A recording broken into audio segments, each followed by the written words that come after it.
નમસ્કાર, ન્યૂઝ બુલેટિનમાં આપનું સ્વાગત છે। હું છું પંકજ શર્મા। શરૂઆત મહત્વપૂર્ણ ખબરથી। હવામાન વિભાગની આગાહી છે કે આગામી 7 દિવસ રાજ્યમાં હળવાથી મધ્યમ વરસાદ પડી શકે છે। આજે ઉત્તર ગુજરાતમાં કેટલાક જિલ્લાઓમાં ભારે વરસાદની સંભાવના છે, જેમાં બનાસકાંઠા, સાબરકાંઠા અને અરવલ્લીમાં ભારે વરસાદની આગાહી છે, તો મહીસાગર અને કચ્છમાં પણ ભારે વરસાદ પડી શકે છે। રાજ્યમાં 388.6 mm વરસાદ નોંધાઈ ચૂક્યો છે। સામાન્ય રીતે 255.7 mm વરસાદ હોવો જોઈએ। आज अमदावाद में हळवाथी मध्यम वरसादनी आगाही है। आने वाला अगले 7 दिन तक राज्यों में हल्का से मध्यम बारिश अनेक स्थानों में होने का संभावना है और आज के लिए हम हेवी रेनफॉल येलो वार्निंग के साथ दिया जा रहा है। इसमें जो डिस्ट्रिक्ट आएगा बनासकांठा, साबरकांठा, अरावली और महीसागर के लिए उत्तरीय जो गुजरात जिला है इसमें दिया जा रहा है और सौराष्ट्र कच्छ में कच्छ डिस्ट्रिक्ट के लिए दिया जा रहा है। इसमें येलो वार्निंग है, आइसोलेटेड हेवी रेनफॉल का वार्निंग दिया गया है। और आज के जो और बाकी आगे 5 दिन के लिए थंडरस्टॉर्म विथ लाइटनिंग का भी वार्निंग है। अब 18 से लेकर 22 जुलाई तक पूरा राज्य में थंडरस्टॉर्म विथ लाइटनिंग का वार्निंग है। हवामान निष्णात अंबालाल पटेले पण आगाही करी छे। दक्षिण चीननी बाजुमां वावाझोडुं बनी रह्युं छे। 23 जुलाईथी आ वावाझोडुं लो प्रेशर बनवानी शक्यता छे। देशना કેટલાક ભાગોમાં વરસાદ પડી શકે। અત્યારે લગભગ દક્ષિણ ચીનની બાજુમાં એક વાવાઝોડું આકાર લઈ રહ્યું છે અને જે આફ્રિકામાંથી આવતા પવનો જે સીધા 1.5 કિલોમીટર ઊંચાઈના સીધા પવનો સીધા તે વાવાઝોડામાં મર્જ થાય છે બંગાળ ઉપસાગરમાં થઈને। એટલે જે લોકલ સિસ્ટમો જે છે એના કારણે વરસાદ આવી શકે અને કેટલાક લો પ્રેશરો જે છે એમાં જે બંગાળ ઉપસાગર અરબ સાગરનો કંઈ ભેજ હોય એના કારણે કંઈક કોઈ ભિન્ન ભાગોમાં વરસાદ આવી શકે। આ સિસ્ટમ ગુજરાતમાં પ્રવેશવાની શક્યતા છે। મધ્ય ગુજરાત અને પૂર્વ ગુજરાતમાં ભારે વરસાદની શક્યતા છે। પંચમહાલ, હિંમતનગર, વડોદરામાં ભારે વરસાદની સંભાવના છે। અમદાવાદ, ગાંધીનગરમાં પણ ભારે વરસાદ થવાની શક્યતા રહેશે। આ સિસ્ટમ લગભગ પૂર્વીય મધ્યપ્રદેશના ભાગમાં આવશે અને ત્યાં થઈને ગુજરાતના ભાગમાં આવવાની શક્યતા રહે છે, જેના કારણે લગભગ પંચમહાલના ભાગો, હિંમતનગર, સાબરકાંઠાના ભાગો, આ ઉપરાંત વડોદરાના પૂર્વીય ભાગો, અમદાવાદ, ગાંધીનગરના ભાગો, મધ્ય ગુજરાત કેટલાક ભાગમાં ભારે વરસાદ થવાની શક્યતા રહે છે। મધ્ય ગુજરાતના અને પૂર્વ ગુજરાતના કેટલાક ભાગમાં ભારેથી અતિ ભારે વરસાદ થવાની શક્યતા રહે છે। આથી અમદાવાદ, ગાંધીનગરમાં પણ લગભગ 28મી તારીખની આસપાસ ભારેથી ભારે વરસાદ થઈ શકે અને કોઈ ઠેકાણે જો સંજોગો સાનુકૂળ મળે તો અતિ ભારે વરસાદ થવાની પણ શક્યતા ગણી શકાય। 28 जुलाई अति भारे वरसादनी संभावना है। अमदावाद और गांधीनगर में भारे थी अति भारे वरसादनी शक्यता है। મહેસાણા, રાજકોટ અને કચ્છમાં પણ અતિ ભારે વરસાદની શક્યતા છે। આ સિસ્ટમની અસર 26 જુલાઈથી શરૂ થઈ જશે। 22 જુલાઈથી મુંબઈથી નવસારીમાં હવામાનમાં પલટો જોવા મળશે। લગભગ આ સિસ્ટમના કારણે મહેસાણાના ભાગોમાં પણ ભારેથી અતિ ભારે વરસાદ થવાની શક્યતા રહેશે। પાટણના ભાગમાં વરસાદ થવાની શક્યતા રહેશે। કચ્છના ભાગોમાં પણ વરસાદ થવાની શક્યતા રહેશે। રાજકોટના ભાગોમાં પણ તારીખ લગભગ 28 તારીખની આસપાસથી ભારે વરસાદ થવાની શક્યતા રહે છે। જોકે સિસ્ટમની અસર તો 26મી જુલાઈથી થઈ જવાની શક્યતા રહે છે અને તે પહેલાં પૂર્વે હવામાનમાં પડતો તો લગભગ દક્ષિણ ગુજરાતના ભાગો એટલે પશ્ચિમ ઘાટ જે છે મુંબઈથી પશ્ચિમ ઘાટના વિસ્તારોમાં છેક નવસારીથી લઈને દક્ષિણ ગુજરાતના દક્ષિણ સૌરાષ્ટ્રના ભાગમાં તો 22મી જુલાઈ આસપાસથી હવામાનમાં પડતો આવી જવાની શક્યતા રહેશે। તો કેટલાક ભાગોમાં 4 ઇંચથી પણ વધુ વરસાદ પડશે। ઉત્તર ગુજરાતમાં કુલ 10 ઇંચથી વધુ વરસાદની સંભાવના છે। ગુજરાતના કેટલાક ભાગોમાં સાંબેલાધાર વરસાદ થશે। સૌરાષ્ટ્રના ઘણા ભાગોમાં વરસાદ પડશે। 10 ઇંચ કે તેથી વધારે થવાની શક્યતા રહે છે। મહેસાણાના ભાગો, ત્યારબાદ બનાસકાંઠાના ભાગો, સાબરકાંઠાના ભાગો, પંચમહાલના ભાગો, પૂર્વીય જે ગુજરાતના ભાગો, મધ્યપ્રદેશના એડજોઇંગ ભાગો અને દક્ષિણ ગુજરાતના ભાગો, દક્ષિણ સૌરાષ્ટ્રના ભાગો, સૌરાષ્ટ્રના અન્ય ભાગો જામનગરના ભાગોમાં પણ વધુ વરસાદ થવાની શક્યતા રહે છે. કચ્છના ભાગો, જામનગરના ભાગો અને પશ્ચિમ સૌરાષ્ટ્રના ભાગોમાં પણ થોડો ઘણો વરસાદ થવાની શક્યતા રહે છે. એટલે આ વરસાદનું વહન જે છે એ સૌરાષ્ટ્રના ઘણા ભાગોમાં વરસાદ લાવી શકે તેમ છે અને ગુજરાતના ઘણા ભાગોમાં લગભગ તરબોળ કરી નાખવાની શક્યતા રહે છે અને ઘણા ભાગોમાં તો સાબેલાધાર વરસાદ થવાની શક્યતા રહે છે. 1 ઓગસ્ટે વાદળછાયું વાતાવરણ રહેશે અને 6 થી 10 ઓક્ટોબર ગુજરાતના કેટલાક ભાગોમાં વરસાદ પડશે. નદીઓનું જળસ્તર પણ વધશે અને નદીઓમાં પૂર આવવાની શક્યતા રહેશે.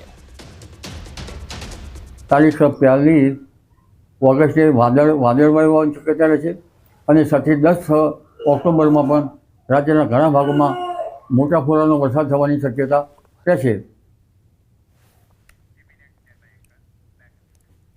રાજસ્થાનના અજમેર શહેરમાં શુક્રવાર સવારથી જ પડી રહેલા ભારે વરસાદે જનજીવનને સંપૂર્ણપણે ખોરવી નાખ્યું છે. શહેરના વિવિધ વિસ્તારોમાં પાણી ભરાઈ જવાથી અને જોરદાર પ્રવાહના કારણે લોકોની મુશ્કેલી વધી ગઈ છે. ઘણી જગ્યાએ રસ્તાઓ જળમગ્ન થઈ ગયા, જેના કારણે સામાન્ય લોકોને ભારે મુશ્કેલીઓનો સામનો કરવો પડ્યો. તો રાજસ્થાનના અજમેર અને સિકર આ બંને જિલ્લાઓમાં ધોધમાર વરસાદ પડ્યો છે. તેના પગલે તમે જોઈ શકો છો ઠેર ઠેર પાણી જ પાણીનું સામ્રાજ્ય જોવા મળી રહ્યું છે. અજમેરથી આ તસવીરો આવી રહી છે. તમે જોઈ શકો છો અજમેરમાં ભારે વરસાદને પગલે જનજીવન ઠપ થઈ ગયું છે. રાજસ્થાનમાં ભારે વરસાદનો કહેર છે. ગુજરાતમાં હાલ ભારે વરસાદની કોઈ આગાહી નથી, પરંતુ પાડોશી રાજ્ય રાજસ્થાનના ઘણા ભાગોમાં ભારે વરસાદથી પૂર જેવી સ્થિતિ ઉદ્ભવી છે. ભારે વરસાદને કારણે પુષ્કરમાં પાણી ભરાઈ ગયા છે. પુષ્કરમાં તળાવ નજીકના નીચાણવાળા વિસ્તારોમાં પાણી ભરાઈ ગયા છે. તસવીરો જોઈ શકાય છે. રાજસ્થાનથી આવી રહી છે પુષ્કર અને સાથે સાથે અનેક જિલ્લા, જેમાં ઉદયપુર પણ છે, સિકર છે, અજમેર છે, આ તમામ જિલ્લાઓમાં ધોધમાર વરસાદ છે. અને પુષ્કરથી જે તસવીરો આવી રહી છે તેમાં તમે જોઈ શકો છો કે કેડસમાં પાણી ભરાયેલા છે. તળાવ નજીક નીચાણવાળા ભાગો તરબોળ બની ગયા છે અને અહીંયા જનજીવન ઠપ થઈ ગયું છે અને રસ્તાઓ જળમગ્ન બન્યા છે. અને તેના પગલે રાજસ્થાનના 3 થી 4 જિલ્લા એવા છે જ્યાં ભારે વરસાદને પગલે જનજીવનને વ્યાપક અસર થઈ છે. આ તરફ ઝારખંડ, ઉત્તર પ્રદેશ, મધ્યપ્રદેશ, છત્તીસગઢ અને બિહારના કૈમૂર પહાડી વિસ્તારોમાં સતત ભારે વરસાદને કારણે ગુરુવારે સવારે સોન નદીના પાણીનું સ્તર અચાનક ઝડપથી વધ્યું. આ કારણે ઇન્દ્રપુરી બેરેજના 69માંથી 65 દરવાજા ખોલી દેવાયા અને સોન નદીમાં લગભગ 4,43,458 ક્યુસેક પાણી છોડવામાં આવ્યું. ઝારખંડમાં ઉત્તર કોયલ નદી પર બનેલા ભીમ ડેમમાંથી 2.70 લાખ ક્યુસેક પાણી છોડવામાં આવ્યું અને આ જ સમયે મધ્યપ્રદેશમાં બાણસાગર જળાશયનું પાણીનું સ્તર 339 મીટર સુધી પહોંચી ગયું છે, જ્યારે તેની મહત્તમ ક્ષમતા 341 મીટર છે. ઉલ્લેખનીય છે કે છેલ્લા 4 દિવસથી બાણસાગરમાંથી સતત 1 લાખ ક્યુસેકથી વધુ પાણી છોડવામાં આવી રહ્યું છે. વહીવટી તંત્રએ લોકોને સાવધાન રહેવા અને નદી કિનારાથી દૂર રહેવા અપીલ કરી. મધ્યપ્રદેશમાંથી સતત વરસાદ બાદ સતનામાં પૂર જેવી સ્થિતિ છે. સતત વરસાદને કારણે મધ્યપ્રદેશના સતનામાં પૂર જેવી સ્થિતિ પ્રવર્તમાન છે. શુક્રવારે ઘણા વિસ્તારોમાંથી પાણી ભરાઈ ગયાના અહેવાલો આવ્યા. નાળાઓ છલકાઈ જવાને કારણે લોકોને મુશ્કેલીઓનો સામનો કરવો પડ્યો. ભારે વરસાદને પગલે તંત્ર પણ એલર્ટ પર છે અને અસરગ્રસ્ત વિસ્તારોની મુલાકાત લઈ રહ્યું છે. તો ઉત્તર પ્રદેશના પ્રયાગરાજમાં ગંગા અને યમુના નદીઓ ભયજનક સપાટીની નજીક છે. પૂરની શક્યતાને કારણે વહીવટી તંત્ર એલર્ટ મોડ પર છે. તસવીરોમાં જોઈ શકાય છે ગંગા અને યમુના તેની ભયજનક સપાટીની નજીક આવી ગઈ છે. પ્રયાગરાજ અને તેના આસપાસના વિસ્તારોમાં ગંગાના પાણી છે એ ફરી વળ્યા છે. વલસાડ જિલ્લાના કપરાડા તાલુકાના અંતરિયાળ પહાડી વિસ્તારમાં આવેલા સુથારપાડા અને બારપુડાનો વિસ્તાર કુદરતી સૌંદર્યથી ભરપૂર છે. આ છે ગુજરાત મહારાષ્ટ્ર બોર્ડર પર આવેલ બિરસા મુંડા ધોધનો અદ્ભુત નજારો. પહાડોથી ઘેરાયેલા બિરસા મુંડા ધોધનું સૌંદર્ય માણવા માટે પર્યટકો ઉમટી પડે છે. પ્રવાસન ક્ષેત્રે આ અજાણી જગ્યા પર ખૂબ ઓછા લોકો મુલાકાત લે છે. જો કે આ ધોધ સુધી પહોંચવા માટે કોઈ રસ્તો કે પગથિયા નહીં હોવાથી લોકોએ જીવના જોખમે ધોધ સુધી પહોંચવું પડે છે. જો આ બિરસા મુંડા ધોધ નિહાળવા યોગ્ય વ્યવસ્થા કરવામાં આવે તો વધુમાં વધુ પ્રવાસીઓ આ વિસ્તારની કુદરતી સૌંદર્યના નજારાને માણી શકે છે. હમણાં આપણા અહીંયા વિસ્તારમાં વરસાદ સારી રીતે વરસી રહ્યો છે, તો જેના કારણે નાના મોટા ધોધો પડી રહ્યા છે. તો આપણે હમણાં સુધી એ જ જાણતા હતા કે આપણે વિલ્સન હિલના જે શંકર ધોધ છે એ જ બધા જાણીતા છે, કેમ કે ત્યાં મતલબ જવાનો રસ્તો મસ્તો સબ બધું બરાબર છે, પણ અહીંયા બી અમે આવ્યા અમારા ગ્રુપ સાથે તો અમને અહીંયા ખૂબ જ સરસ લાગ્યું, જાણ મળી, જેના કારણે અમે અહીંયા બિરસા મુંડાના ધોધ પાસે ફરવા આવ્યા છે અને એ ધોધ ખૂબ જ સારો છે અને એ ધોધ પાસેથી ખૂબ જ ઉપરથી પાણી પડે છે અને અહીંયા ઊંડી ઊંડી ખીણો જોવા મળે છે, વાદળ, ડુંગર અને મસ્ત એવો નજારો જોવા મળી રહ્યો છે। બારપુડાની અંદર એક બિરસા મુંડા ધોધ કરીને આવ્યો છે, જે શંકર ધોધ કરતાં બારપુડા બિરસા મુંડા ધોધ ખૂબ જ સારી રીતે લોકો માટે મતલબ જોવાલાયક છે। અહીંયા આગળ ઘણા ટુરિસ્ટો આવતા હોય, પણ એક જ કારણ છે કે એ લોકોની જ્યારે મન દુઃખ થાય છે ત્યારે એ લોકો આવતા હોય ત્યારે એ લોકોને કોઈ રસ્તો ના મળતો હોય, મતલબ અહીંયા એ લોકોને કેવો ફરવા આવતા હોય એ લોકોને પણ એવું છે કે અહીંયા કંઈક ને કંઈક વિકાસ થાય તો સ્થાનિકોને રોજગારી પણ મળે ને। સરદાર સરોવર નર્મદા ડેમની સપાટીમાં વધારો થયો, ઉપરવાસમાંથી પાણીની આવક વધતા ડેમની સપાટીમાં વધારો થયો, ઉપરવાસમાંથી 68,786 ક્યુસેક પાણીની આવક થઈ। હાલ નર્મદા ડેમની સપાટી 121.40 મીટરે પહોંચી છે। ડેમની મહત્તમ સપાટી 138.68 મીટર છે। નર્મદા ડેમના દરવાજા 121.92 મીટર પર પાણીની આવક થતાં આરબીપીએચના 3 અને સીએચપીએચના 1 પાવર હાઉસ ચાલુ કરાયા છે। હાલ નર્મદા ડેમ 55% ભરાઈ ગયો છે। વડોદરામાં ગંભીરા બ્રિજ દુર્ઘટના મામલે બ્રિજ પર લટકેલા ટેન્કરના ડ્રાઈવર અને માલિક સામે આવ્યા છે। ટેન્કર માલિક રમાશંકર પાલે નિવેદન આપ્યું, ટેન્કર બ્રિજ પરથી ઉતારવા માટે આણંદ અને વડોદરામાં ધક્કા ખાઈ રહ્યો છું, મારું ટેન્કર ઉતારી આપવા માટે કોઈ તૈયાર નથી, બ્રિજની જેમ મારું ટેન્કર અને ભવિષ્ય બંને ઝોલા ખાઈ રહ્યું છે। ટેન્કર પર 40 લાખની લોન લીધી છે, 85,000નો હપ્તો દર મહિને આવે છે, બ્રિજ તૂટી ગયો એમાં અમારો શું વાંક? વીમા કંપની કહે છે કે ટેન્કર નદીમાં પડ્યું હોત તો વીમાની રકમ મળી જાત। માલિકે ભારે હૈયે કહ્યું, કાં તો ટેન્કર કાઢી આપો અથવા નદીમાં પાડી આપો। મારો ગાડી જે થયું બ્રેક છે, હું બેંકવાળા પાસે જાઉં તો બેંકવાળા કહે કે તમારી ઈએમઆઈ તો ભરવું પડશે। ઇન્સ્યોરન્સવાળા પાસે જાઓ તો ઇન્સ્યોરન્સવાળા એવું કે જ્યાં સુધી તમારી ગાડી નીચે પડે કે નહીં અને કંઈ થાય નહીં ત્યાં સુધી વીમો નહીં આપું। હવે મારા પ્રશાસનને એવું છે કે આ મારી ગાડી કાઢીને આપી દે, નહીં તો જે હોય એનો નિકાલ આવવા જોઈએ। તંત્ર મને મારી ગાડી જે કન્ડિશન છે મારી ગાડીમાં કશું ત્યાં ને કાઢીને આપી દે, મારે ચાલુ થઈ જાય, ને ડ્રાઈવર નહીં મારું જે છે ઈએમઆઈ ને બધાને ચાલુ થઈ જાય। નહીં કાઢતા હોય તો નીચે પાડી દે તો મને વીમોને હું લડી લઈશ। રાજકોટમાં તહેવારો પહેલા તેલનો ખેલ, તહેવારો નજીક આવતા જ ભાવમાં તેજીનો માહોલ। એક મહિનામાં 55 થી માંડીને 110 રૂપિયા સુધી અલગ અલગ તેલના ભાવ વધી ગયા। સિંગ તેલમાં 70 રૂપિયા વધી ગયા, ડબ્બો 2470 રૂપિયા પર પહોંચી ગયો। કપાસિયામાં 110 રૂપિયા વધી ગયા અને ડબ્બો 2320 પર પહોંચી ગયો। પામ તેલમાં 55 રૂપિયા વધી ગયા અને પામ તેલનો ડબ્બાનો ભાવ 1970 પર પહોંચી ગયો। આમ તહેવારો નજીક આવ્યા એટલે તેલનો ખેલ શરૂ થઈ ગયો। પશુપાલકોના વિરોધ વચ્ચે સાબર ડેરીએ મોટો નિર્ણય લીધો છે। પ્રતિ કિલો ફેટે 995 રૂપિયા પ્રમાણે ચૂકવાશે ભાવ। ડેરીના નિયામક મંડળની બેઠકમાં નિર્ણય કરાયો છે। અગાઉ 960 રૂપિયા પ્રમાણે ચૂકવાયો હતો ભાવફેર। પશુપાલકોને ભાવફેરનો તફાવત પણ ચૂકવાશે। સાંસદ, ધારાસભ્ય સહિતના આગેવાનો સાથે ચર્ચા કરવામાં આવી। પશુપાલકોને ભાવફેરનો તફાવત પણ ચૂકવાશે। અગાઉ 960 રૂપિયા પ્રમાણે જે ભાવફેર ચૂકવાયો હતો, હવે જે તફાવતની રકમ છે એ પણ ચૂકવવામાં આવશે અને જે નિર્ણય લેવાયો છે એ પ્રમાણે 995 રૂપિયા પ્રમાણે ભાવ ચૂકવવામાં આવશે। 995 પ્રમાણે જે 35 રૂપિયા બાકી છે એ પૈસા અમે ચૂકવવા માટે પ્રયત્ન કરીશું વહેલી તકે। પશુપાલકોના જે આગેવાનો અહીંયા ઉપસ્થિત છે તે આ મંજૂર રાખ્યું છે કે એ તો વર્ષ આખરે જે કાચાના ભાવમાંથી જે થતું હોય રિફંડ મની એ પ્રમાણે જે નિયામક મંડળ નક્કી કરે દર વર્ષે અને ગુજરાતના 18 સંઘોની પ્રણાલિકા પ્રમાણે આપણી જે પ્રણાલિકા હતી એ પ્રમાણે આજે નિર્ણય કરી અને પશુપાલકોને ચૂકવવા માટે અમે હર હંમેશા પ્રયત્નશીલ છીએ। અને આ જે વસ્તુ બન્યું છે એ આપણે એક દુઃખદ વસ્તુ છે।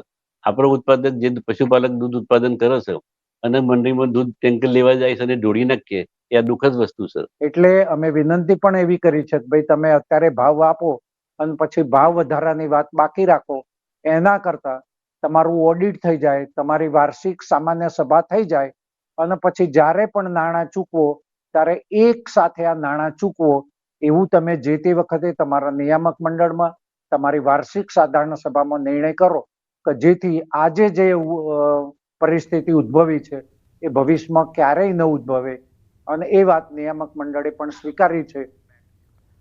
રાજકોટ લોકમેળાને લઈને મોટા સમાચાર। હવે યાંત્રિક રાઇડ સાથે યોજાશે લોકમેળો। સરકાર દ્વારા મેળાને લઈ નવી એસઓપી જાહેર કરાઈ। ટેમ્પરરી મેળામાં હવે આરસીસી ફાઉન્ડેશન ફરજિયાત નહીં, સોઇલ ટેસ્ટ માન્ય રાખવામાં આવશે। અન્ય નિર્ણયો સ્થાનિક તંત્ર લઈ શકશે તેવું સૂચન કરાયું છે. રાઇડ્સ માટે જરૂરી ન હોય તો આરસીસી ફાઉન્ડેશનનો આગ્રહ નહીં રાખવા તાકીદ. ટેમ્પરરી લાયસન્સ મંજૂર કરવાની સમય મર્યાદા 60 દિવસથી ઘટાડી 30 દિવસ કરાઈ છે. રાઇડ સેફટી ઇન્સ્પેક્શન માટે સ્થાનિક ઇજનેરોનો સમાવેશની પણ છૂટ. મેળા આયોજકોના પ્રશ્નો મુદ્દે ગૃહ વિભાગમાં બેઠક પછી તાત્કાલિક નવો પરિપત્ર જારી થયો છે. તો પોરબંદરમાં યોજાતા જન્માષ્ટમી લોકમેળાને લઈને તડામાર તૈયારીઓ થઈ રહી છે. આ વર્ષે 15મી ઓગસ્ટથી લઈને 19 ઓગસ્ટ સુધી મહાનગરપાલિકા દ્વારા મેળો યોજાશે. ચોપાટી મેળા ગ્રાઉન્ડ ખાતે યોજાતા આ લોકમેળા માટે ખાણીપીણી, રમકડા તથા ચકડોળ સહિત હરાજીના ફોર્મ વિતરણ તારીખો જાહેર કરવામાં આવી. 18 તારીખથી એટલે કે આજથી ફોર્મ વિતરણની શરૂઆત થઈ છે. 24 જુલાઈ સુધીમાં ફોર્મ જમા કરાવી શકાશે. મેળા ગ્રાઉન્ડનું લેઆઉટ પણ તૈયાર કરી અને તે માટેની અપસેટ પ્રાઇસ સહિતની વિગતો અંગે મનપા દ્વારા જાહેરાત કરવામાં આવી છે. આપણે તારીખ 28, 29 અને 30 આ 3 દિવસે આપણે હરાજીની પ્રક્રિયા કરી અને લોકોને સ્ટોલ આપણે ફાળવવાની કામગીરી કરવામાં આવશે. અંદાજે 365થી વધુ આપણે નાના મોટા સ્ટોલ્સ છે અને લગભગ 240 જેટલી રેકડીઓ ઊભી રહી શકે એ બાબતનું પ્લાનિંગ કરવામાં આવેલું છે અને એ પ્રમાણેના આપણે સ્ટોલ્સની ડિઝાઇન કરવામાં આવેલી છે. બનાસકાંઠાના ડીસાના મુડેઠાથી ઉમરી રોડના નવીનીકરણની કામગીરીને લઈ ખેડૂતોમાં રોષ વ્યાપી ગયો છે. રોડ નવીનીકરણની કામગીરી દરમિયાન રોડની સાઈડમાં 10 ફૂટના ખાડા ખોદી દેતા ખેડૂતો રોષે ભરાયા. રોડની સાઈડે 10 ફૂટ ઊંડી છારી ખોદી દેતા ખેડૂતો આક્રમક મૂડમાં જોવા મળ્યા. ખેડૂતોએ રોડની કામગીરી બંધ કરાવી દીધી છે. ખાડા ખોદ્યા વિના રોડની કામગીરી કરવા ખેડૂતોની માંગ છે. તેમને પિલર લગાવેલ છે, મધ્ય બિંદુથી 9 મીટર લગાવેલ છે, તેની આગળ 2 મીટર જેટલું ખોદાણ કરી નાખેલ છે અને બહુ ઊંડી ખોદાણ કરેલું છે. બેસવો પડે, છોકરાઓ બીજા નિશાળે જતા હોય, કોઈ સાઈડમાં પડી જાય તો તેનો જવાબદાર કોણ રહેશે? ગવર્મેન્ટે 27 કરોડ રૂપિયા માતબર રકમ આપીને રસ્તો બનાવેલા છે, બરાબર. તો આ લોકો કોન્ટ્રાક્ટર લોકો જે છે એમને એ બાજુમાંથી માટી લઈ અને ખોદકામ કરે છે, બરાબર. તો એ ખોદકામ કરતાં કોઈ આજુબાજુમાં કોઈ ભેંસ હોય, કોઈ બળદ હોય અને કોઈ છોકરું હોય તો રમતું ખાડામાં પડી જાય તો જવાબદાર કોણ? ભાવનગર જિલ્લાના જેસર પંથકમાં ખાતરની થેલીમાંથી પથ્થર નીકળતા કંપની સામે રોષ જોવા મળ્યો. જૂના સનાડા ગામના ખેડૂત અરવિંદભાઈ વાઘેલાને ત્રિશુલ કંપનીના ખાતરમાં કડવો અનુભવ થયો. ખેડૂતે ખાતરની થેલી ખરીદી કરી હતી, તેમાં મોટી સંખ્યામાં પથ્થર નીકળ્યા. ખેડૂતે 24 કલાક પાણીમાં રાખવા છતાં આ પથ્થર ઓગળ્યા ન હતા. જોકે આની ફરિયાદ જિલ્લા ફર્ટિલાઇઝર અધિકારીને કરતા ખાતરના સેમ્પલ લઈ લેબમાં મોકલાવેલ છે. ખેડૂતોને વેચાણ થતા ખાતરની ગુણવત્તા પર ગંભીર સવાલ ઉઠી રહ્યા છે.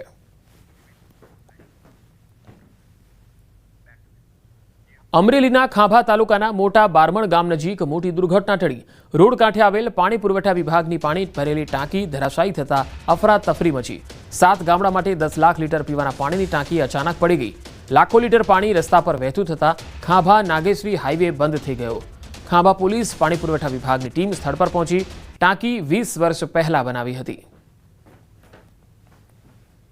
પાણી પુરવઠાનો પાણીનો ટાંકો હતો, લગભગ 50 લાખ લીટરની કેપેસિટી ધરાવતો હતો. એ ધરાશાય થયો છે. સદનસીબે કોઈ જાનહાની થઈ નથી, પણ આજુબાજુના વિસ્તારમાં નાના મોટી નુકસાની થઈ છે અને એક દાદાને થોડી ઈજા થઈ છે. કઈ ટાંકો જર્જરિત હતો એવું કઈ હતું? હવે ટાંકો 25 વર્ષ હતો એટલે સ્વાભાવિક છે થોડો ઘણો જર્જરિત હોઈ શકે. તો આપ દ્વારા કોઈ રજૂઆત કરવામાં આવી? રજૂઆત, કારણ કે પાણી અમારે મોટા બારમણ ગામને પાણી ત્યાંથી આવતું નહોતું. અમારું જે પોતાનું છે પાણી અલગ છે, એટલે અમારે પ્રશ્ન હતો નહીં, એટલે ક્યારેય બાબતે ચર્ચા થઈ નહોતી. પાણીનો ટાંકો ધરાશયી થયેલ છે અને એમાં જાનહાની કોઈ થયેલ નથી, પણ ઘણા સમયથી રિપેરિંગની જરૂરિયાત છે. વડોદરામાં ભર ચોમાસામાં પાણીનો કકળાટ જોવા મળ્યો. કારેલીબાગ વિસ્તારમાં અક્ષતા સોસાયટીમાં રહેતા સ્થાનિકોએ માટલા ફોડ્યા. છેલ્લા 1 મહિનાથી પાણીની સમસ્યાથી લોકો પરેશાન છે. અનેકવાર રજૂઆત કરી દીધી છતાં પણ પરિસ્થિતિ ઠેરની ઠેર છે. આજવા સરોવરમાં પાણી આવ્યું હોવા છતાં પાણીનો પ્રશ્નને લઈ લોકો વિરોધ કરતા જોવા મળ્યા. સોસાયટીના લોકોએ પાલિકાના નામે નારેબાજી કરી. તંત્ર વધુ એક દુર્ઘટનાની રાહ જોતું હોય એવું લાગે છે. ગાંધીનગર મહેસાણાને જોડતું સાંકડું ગરનાળું જર્જરિત હોવા છતાં દરરોજના હજારો વાહનો અહીંયાથી પસાર થઈ રહ્યા છે. એટલું જ નહીં, ગરનાળા નીચે માથું ફાટી જાય તેટલી ગંદકી પણ થઈ રહી છે. 4 લેનને જોડતું એકમાત્ર ગરનાળું જર્જરિત હોવા છતાં તંત્ર દ્વારા ગરનાળું બંધ નથી કરાયું. આ ગરનાળું બંધ કરવા માટે સ્થાનિકો સહિત પૂર્વ ડેપ્યુટી મેયર સહિત કામગીરીની સમારકામની રજૂઆત પણ કરી ચૂક્યા છે. મોટાભાગનો ટ્રાફિક ઉંદરાસણ ઉવારસદ અને પુંદરાસન થઈને ટીટોળા થઈને કલોલને જોડતો ને સીધો ડાયરેક્ટ મહેસાણા હાઈવે, એટલે ઘણા એવું ભારે વ્હીકલોની અવર જવર રહેશે.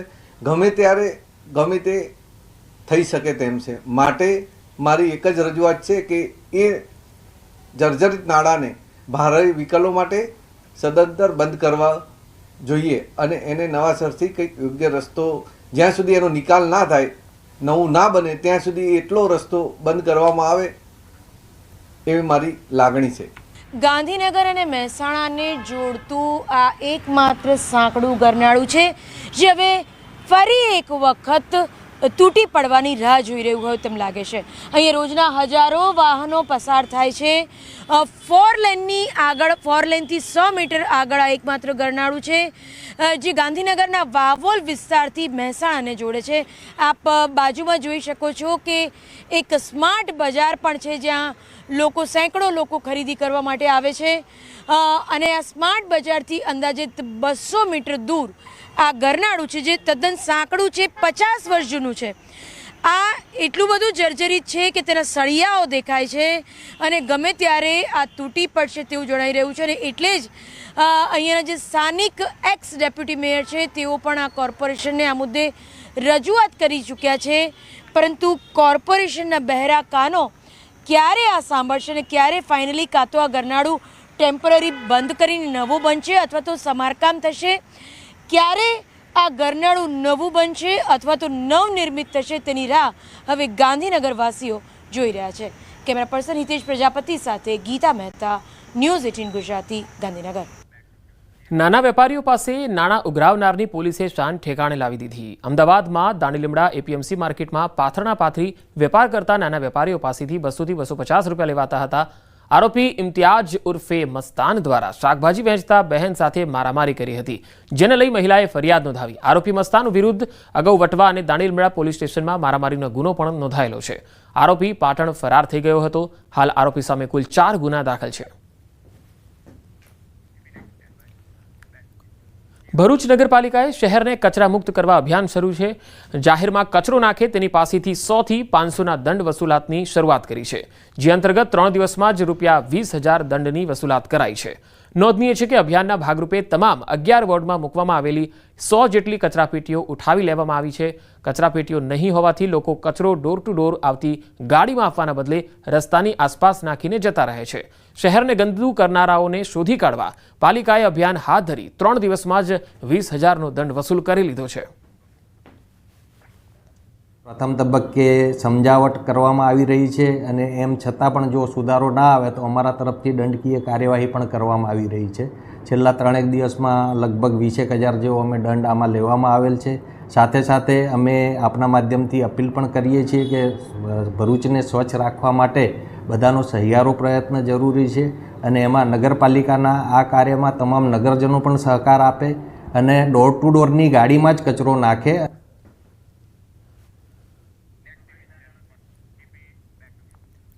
દાહોદમાં બોરડી ગામે એક વ્યક્તિને સાપ કરડતા સાપને પકડી હોસ્પિટલમાં લઈ ગયા. બાથરૂમમાં છુપાઈને બેસેલા સાપે વ્યક્તિને પગે ડંખ માર્યો. ઇજાગ્રસ્ત ઝાયડસ હોસ્પિટલમાં સાપને સાથે લઈ પોતાની સારવાર કરાવવા પહોંચ્યો. જાણકારોના મતે સાપ બિનઝેરી હોવાનું જણાવી રહ્યા છે. જોકે યુવકની હાલત હાલમાં સારી છે અને તે હોસ્પિટલમાં સારવાર હેઠળ છે.